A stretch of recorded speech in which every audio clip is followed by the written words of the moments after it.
ये दोनों बच्चे एक कठपुतली को रोड के बीचों बीच रख देते हैं, जिससे अगर कोई आ रहा हो तो एक मरे हुए आदमी समझकर डर जाए। तभी एक तरफ से एक ट्रैक्टर आता है, लेकिन वो दूसरी तरफ चले जाता है, जिससे ये दोनों की मन परेशान हो जाता है। लेकिन कुछ समय के बाद एक कार आती है और उस पुतले को बचाने के चक्कर में कार एक पेड़ से जाकर टकराती है, जिससे कार पूरी तरह से टूट जाती है और कार में बैठे कपल एक भयानक एक्सीडेंट के शिकार हो जाते हैं और मर जाते हैं। फिर ये दोनों को लगता है कि यह एक बड़ी गलती कर चुके हैं, जिसकी वजह से वो उस पुतले को जंगल की एक नाली में फेंक देते हैं। अगले दिन ये लड़का बेड पर होता है, तभी टीवी में वो दुर्घटना के बारे में न्यूज टेलीकास्ट होता है। उसके मन में अभी भी वो ख्याल गई नहीं थी, बस वही बात इसको बार बार याद आ रही थी। अगले सुबह वो स्कूल से लौट रहा था, उसके मन में वो बात चल रहा था। एक सुनसान खेत की रास्ता में कोई होने की आभास होता है। वह प्राणी एक जगह से दूसरे जगह पर शीघ्र स्थान बदल रहा था, जिससे ये लड़का पूरी तरह से डर जाता है और चर्च में चले जाता है। वहाँ भी उसको वो औरत दिखाई देती है, पर तभी वो बेड से उठ जाता है। पता चलता है कि वह एक बुरा सपना था। स्कूल की क्लास में जब वह होता है, उसका मन बिल्कुल भी पढ़ाई में नहीं लगता है। स्कूल की साइड से एक ट्रैक्टर जा रहा होता है, जो उन्होंने पहले जंगल में देखा था।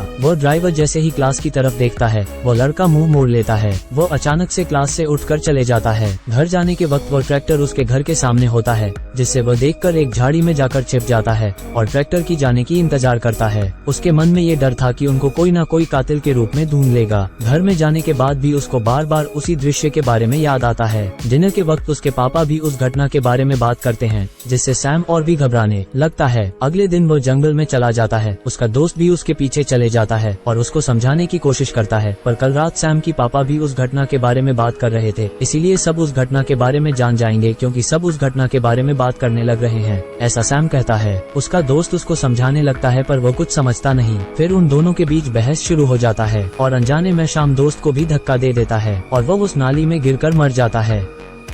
अगले भाग देखने के लिए कमेंट सेक्शन में भाग 2 लिखें और सब्सक्राइब बटन को भी दबाकर रखें। हम जैसे ही अगले भाग डालेंगे आपको नोटिफिकेशन आ जाएगा। मिलेंगे और एक खौफनाक वीडियो के साथ, तब तक के लिए अलविदा। नमस्ते। भाग 2 में आपका स्वागत है।